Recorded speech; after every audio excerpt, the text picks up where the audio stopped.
Hello, friends. This is Darren Hayes of PigskinDispatch.com. Before we take you to your favorite Sports History Network show, just want to tell you a little bit about some merch that you can pick up that represents your favorite SHN podcasts. So far, there's t-shirts, coffee mugs, and even books from some of the authors that do podcasts right here on SHN. Who could buy something better than that than have the history right from the gentleman that you hear talking about it? But we also are adding things each and every day. And where's that store, may you ask? Well, it's at SportsHistoryNetwork.com. Up at the top, there is the SHN merch button. Click on that. It'll take you right to the store, and you can be representing your favorite podcast and show the world that, hey, on the swag that I'm using, it's the headquarters of sports yesteryear, Sports History Network, and my favorite podcaster, the Sports History Network store. Shop there today.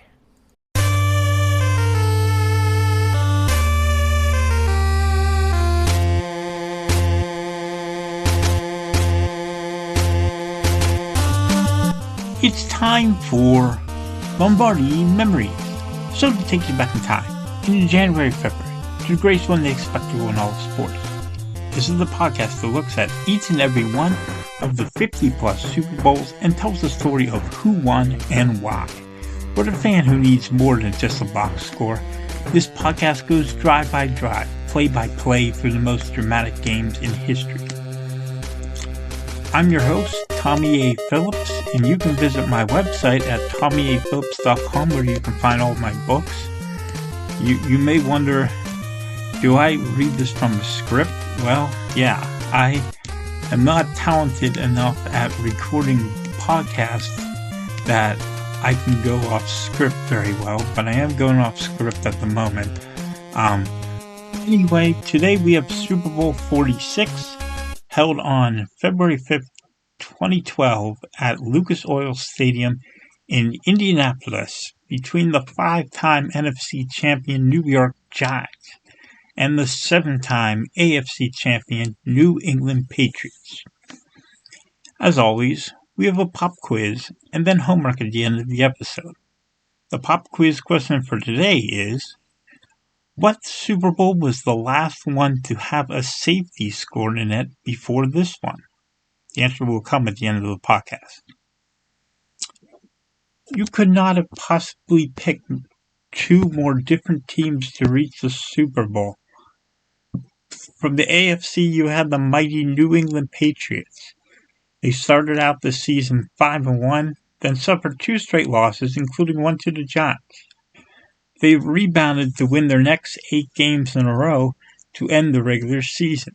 The Patriots scored 513 points, which was the most in the AFC, as they outscored their opponents by over 170 points.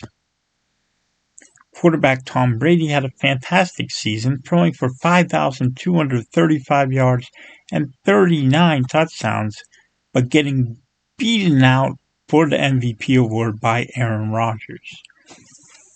Brady's top receiver was Wes Welker, who caught 122 balls for over 1,500 yards and 9 touchdowns. Tight end Rob Gronkowski had one of the greatest seasons ever for a tight end, catching 90 passes for over 1,300 yards and 17 touchdowns. But the Patriots didn't run the ball much because they didn't have to. Ben Jarvis Green Ellis rushed for over 650 yards and 11 touchdowns and led the team in both of those categories. The Patriots defeated Tim Tebow and the upstart Denver Broncos 45-10 in the divisional round of the playoffs. They then beat Baltimore 23-20 when Ravens kicker Billy Cundiff missed a chip shot 32-yard field goal that would have tied the game. The Pats were on to their 5th Super Bowl under Brady. As for the Giants, they were a mess.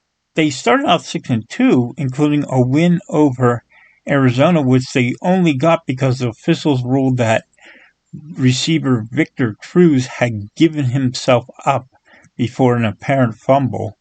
If they didn't make that ruling, then it would have been a fumble. Arizona would have gotten the ball. The Giants would have lost. Instead, they won that game. So they started out 6-2, but like I said, they were a mess because they lost their next 4 games in a row to drop to 6-6.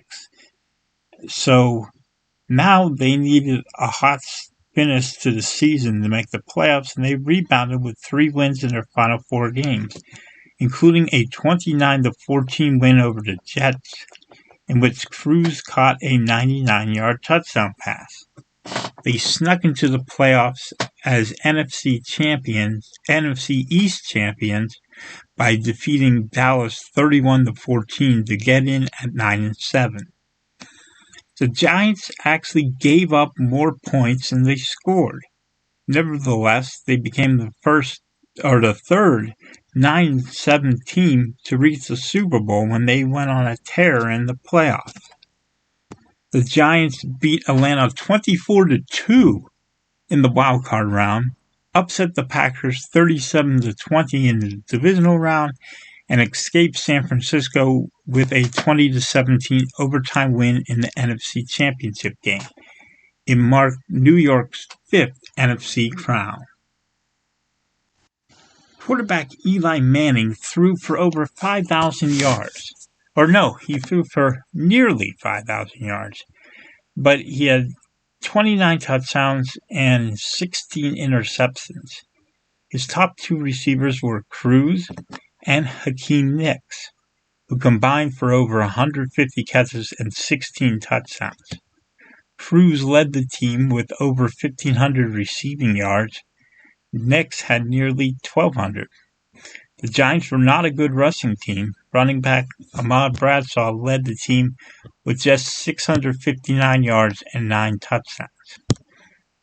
The Patriots had a far better record than the Giants, but going into the Super Bowl, the Patriots were just 2.5-point favorites. Perhaps the Giants were given a chance because they had beaten New England earlier in the season, or perhaps they were given a chance because of what they did 4 years ago in Super Bowl 42. In any case, everyone expected a close game. The Patriots won the toss and chose to defer. It was the first time the AFC had won the coin toss since Super Bowl 31. The Giants started with the ball at their own 24. Manning converted the first third down of the game to Cruz for a first down of the 35. He then hit tight end Bear Pasco for about 9 yards, and Bradshaw picked up the first down on a toss. Manning fired to Nicks for 19 yards on the right side before the drive came to an end because he took sacks from defensive ends Brandon Dieterich and Mark Anderson. And the Giants were forced to punt. Steve Weatherford came out and kicked it down to the 6-yard line.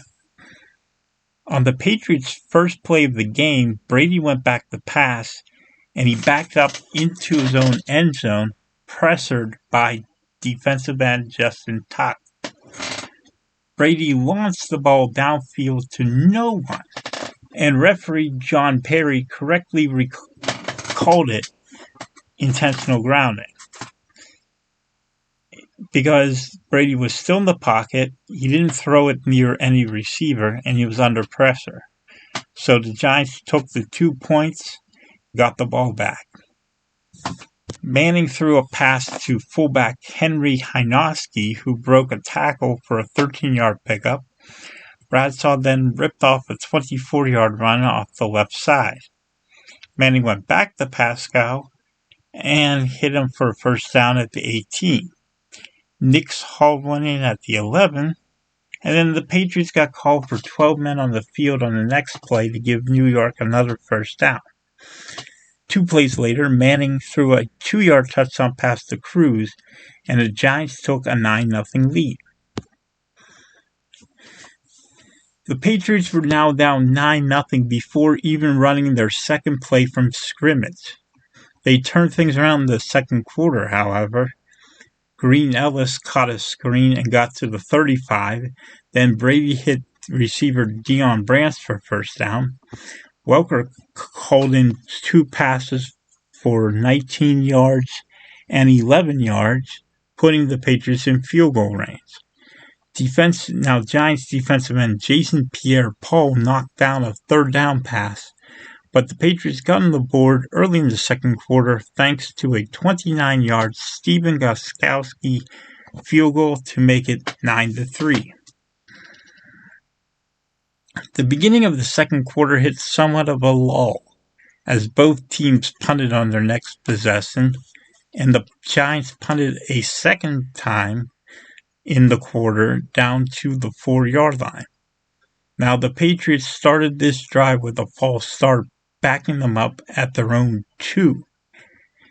Brady then threw the Welker to get out from near the end zone, moving it to the 9. Running back Danny Woodhead ran for a first down at the 15. Then Brady hit Gronkowski, picked up 20 yards. And now tight end Aaron Hernandez went on a tear. He caught 4 passes in the next 5 plays, getting a pair of first downs, with Woodhead also picking one up. Brady then hit Welker and Woodhead for a couple more first downs. Woodhead then capped off the drive with a catch over the middle for a 4-yard touchdown. That concluded the longest touchdown drive in Super Bowl history in yardage, 96 yards, and it was kind of 98 yards because they got called for that penalty to start the drive off. Patriots took a 10-9 lead into halftime.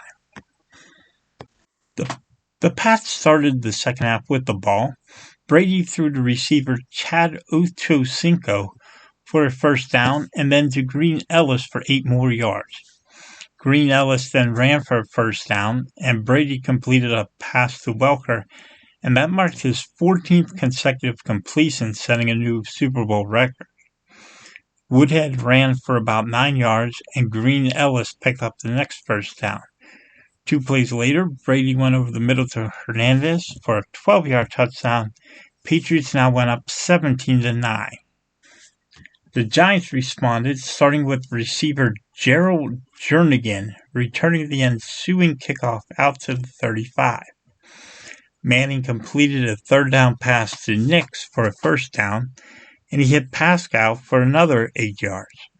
Bradshaw plowed up the gut, got a first down at the 36, and then Nix caught a pass. He got 12 more yards, but the Giants just couldn't get it into the end zone, so kicker Lawrence Tynes kicked a 38-yard field goal, cut the deficit to 5.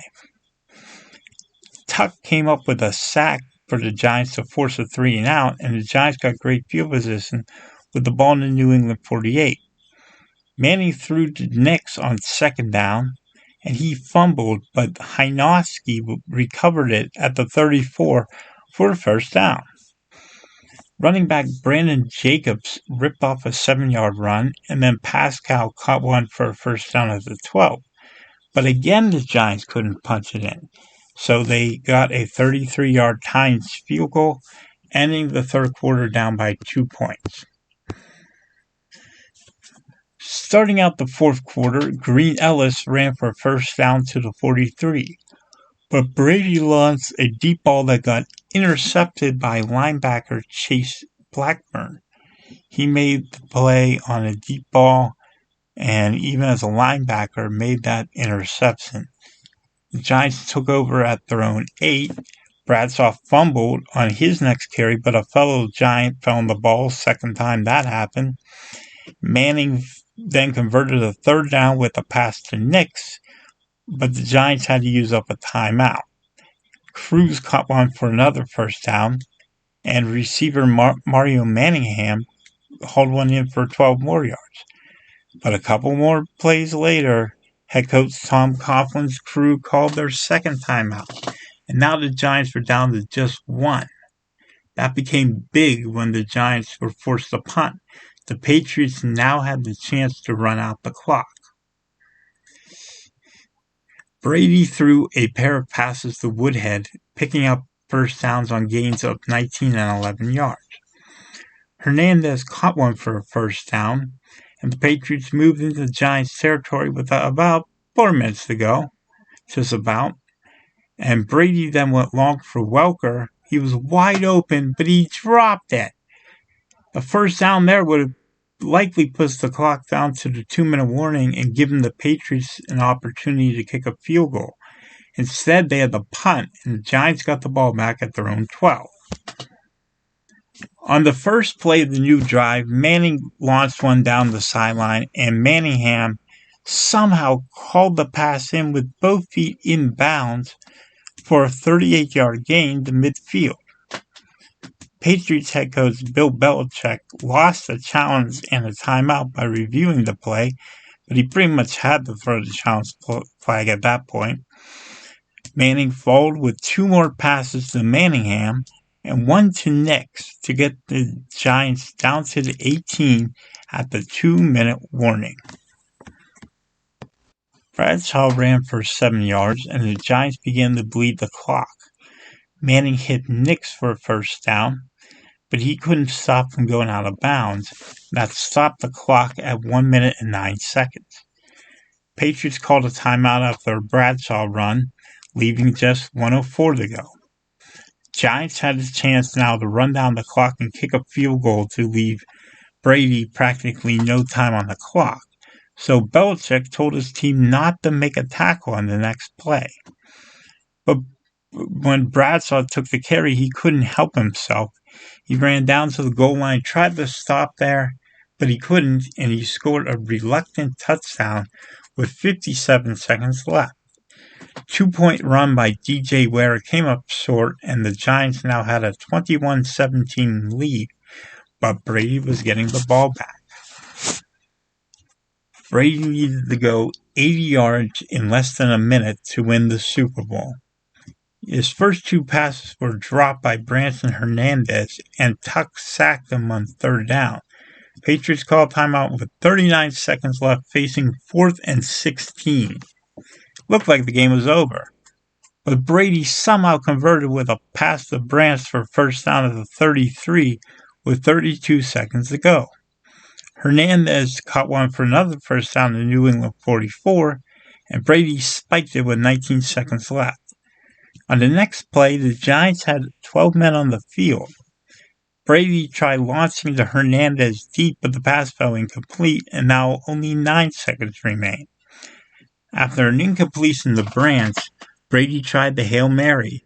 His pass went high into the end zone, got batted.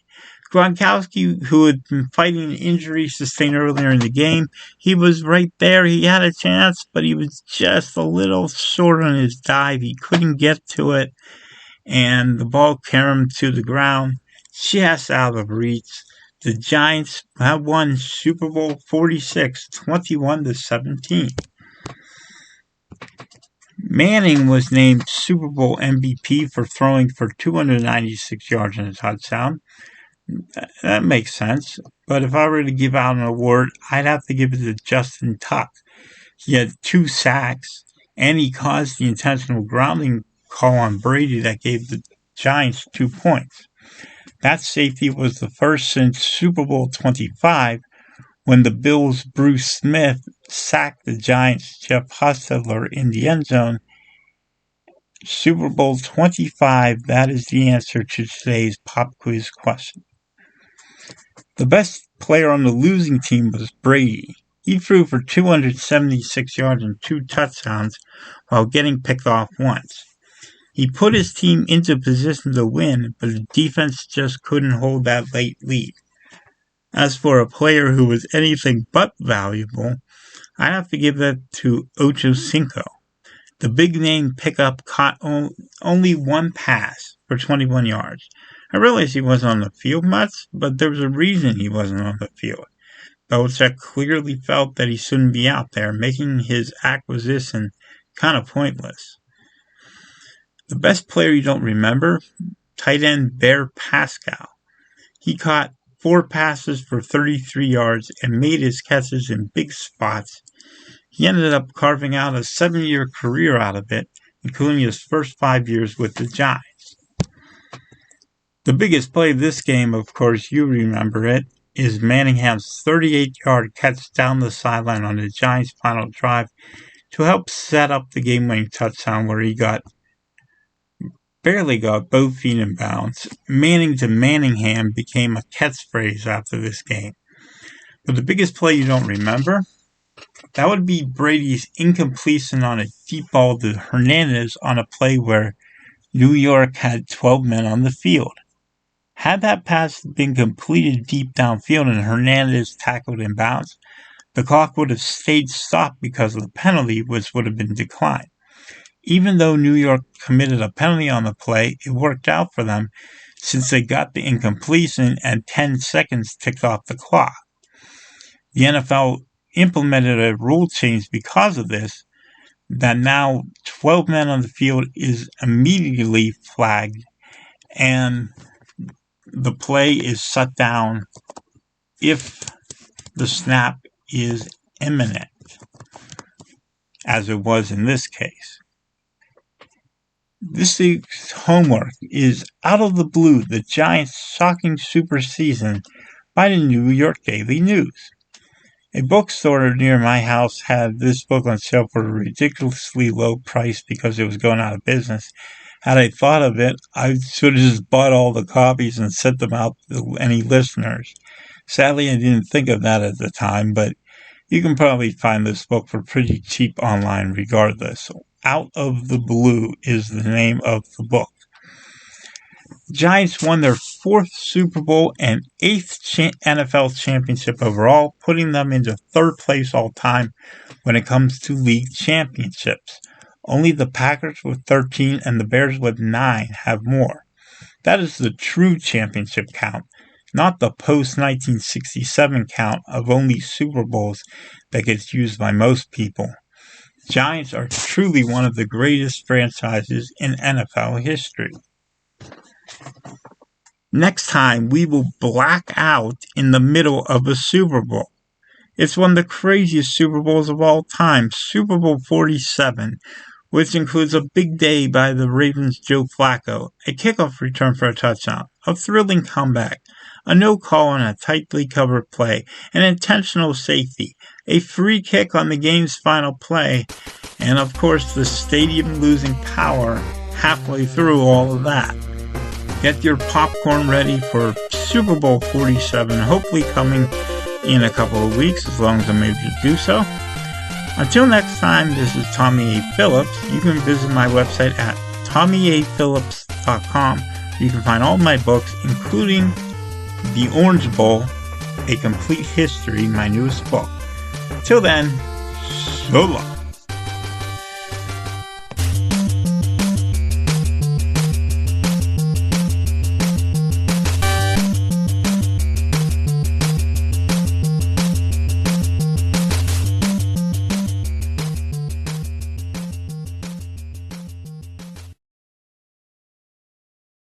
Hey there, sports history fan. This is Arnie Chapman, aka the Football History Dude, and I hope that you enjoyed this recent episode presented by the Sports History Network and were able to learn some good old-fashioned sports history knowledge nuggets. I started the Sports History Network back in 2020 with the mission to help podcasters find a community of like-minded sports history nerds, as well as helping aspiring podcasters to start their own shows. We have a little bit over 30 shows on the network right now covering all sorts of sports history, but as far as I'm concerned, we're just at the toothpick in the ocean moment, that can't even figure it out because there's so much more coming. We wanted to create the ultimate headquarters for sports yesteryear, starting with Podcast Network and our website, but we're going to continue to move into other mediums as well. And here's the cool part, because we want you to be part of our team. So if you're interested in starting your own podcast, or maybe being a guest on one of our shows, or who knows, maybe even writing an article for us over on the website. Seriously, all you gotta do is reach out to us on the contact page over at sportshistorynetwork.com. You can be as technologically savvy as a Neanderthal tapping on a stone trying to figure out this whole hieroglyphics thing back in the day. Again, it doesn't matter, because even if you don't understand the whole podcast space, we have a production team that can pretty much help you out with doing everything. All you gotta do, head over to sportshistorynetwork.com, head to the contact page, fill it out. That message goes right to me, and I'll reach out to you as soon as I can. But for now, dude, I'm through if you're through.